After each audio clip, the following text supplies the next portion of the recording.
So yes, no matter how you cut it, scientifically speaking, you have to find a way to create a caloric deficit consistently over a period of time if you want to lose weight. That is the simple science. But as you and I both know, weight loss is both a science and an art.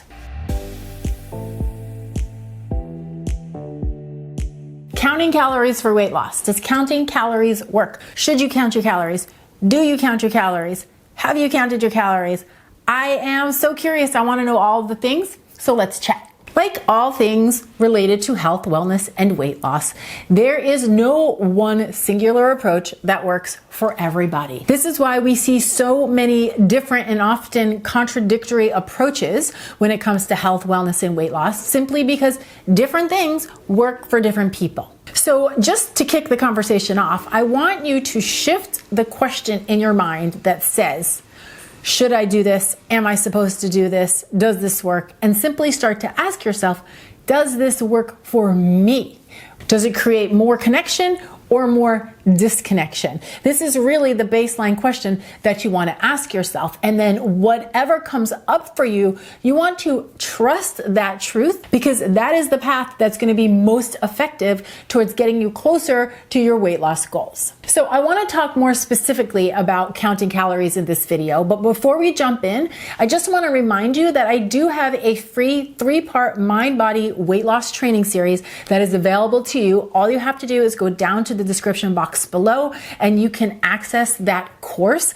It's filled with tips and tools that really helped me when I was in the throes of my weight loss struggles, and I'm hoping that they can help you as well. It's not your traditional push, restriction and deprivation approach to weight loss. It's a much kinder, gentler, more sane approach to sustainable weight loss. So if that is something that resonates with you, I do encourage you to check it out. So let's chat about calorie counting, right? Does calorie counting work for weight loss? The simple answer is, from a scientific standpoint, yes, it absolutely does, right? At the end of the day, if we want to lose weight, we need to take in less energy, aka less food, less calories than we put out. So yes, no matter how you cut it, scientifically speaking, you have to find a way to create a caloric deficit consistently over a period of time if you want to lose weight. That is the simple science. But as you and I both know, weight loss is both a science and an art. So it tends to be a bit more nuanced than that, because all calories are not created equally, and allow me to explain. Now, from a unit of measure, a calorie is a calorie, just like a mile is a mile and a pound is a pound, right? Whether it's a pound of feathers or a pound of bricks, a pound is a pound. It is the same for calories. Whether it's 100 calories of donuts or 100 calories of broccoli, a calorie is technically a calorie as far as a unit of measure is concerned. But not all calories are the same in terms of how they impact your body, right? How does a donut versus, say, broccoli and chicken affect your blood sugar? How does it affect your cravings? How does it affect your hormones? Does it leave you feeling satiated and satisfied? Or does it leave you feeling hangry an hour later, right? So while yes, technically a calorie is a calorie from the point of view of a unit of measure, calories can be very different in how they feel and affect your body, and more importantly, how they affect your decisions about when and what you want to eat next. This is why I always teach the principle that you want to focus on the quality of the food you're eating as a primary driver of healthy eating, right? It's not because these foods are healthy or good for you. It's in many ways because it makes it a lot easier to feel good and to feel energized and to feel sustained and satisfied by the foods that you're eating while maintaining a healthy caloric range. From a food perspective, you have to find an eating style that allows you to maintain this healthy energetic balance, right? This healthy caloric balance in your body in a way that is livable, enjoyable, and sustainable over a long period of time. That's technically what healthy living looks like, right? It's when you find a relationship with food and you're able to enjoy food and not feel like you're constantly on this like restrict binge cycle, where you can enjoy the foods that you're eating, where those foods make you feel good, and they create the health and the vitality and the body weight that you desire to be at. For some people, counting calories gives them a lot of food freedom because they realize that they don't have to eat the perfect diet and they don't have to eat all clean, healthy foods in order to have a healthy lifestyle, in order to have healthy eating habits, right? It gives them the ability to understand how to balance their food throughout the day and throughout the week in a way that feels good for them, while also allowing them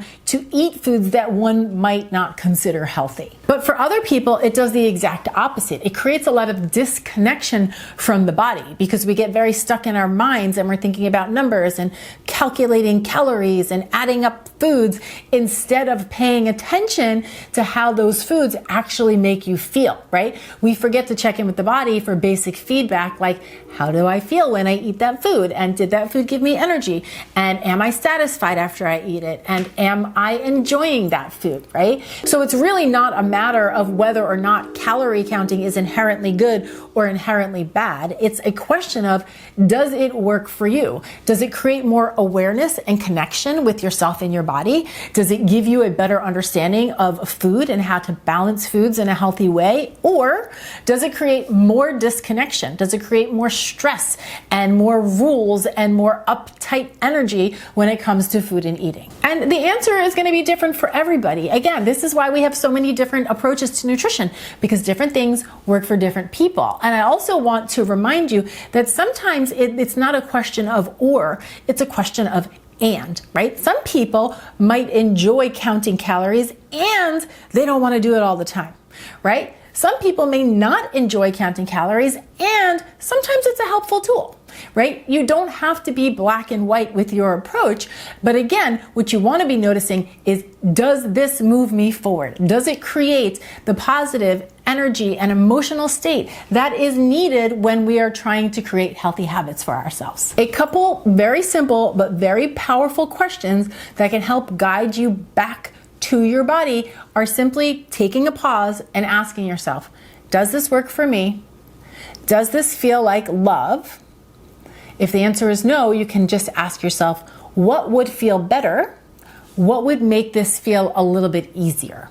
I know for myself, when I first discovered clean eating, that was like a huge aha moment for me, because prior to that, I was a calorie counter.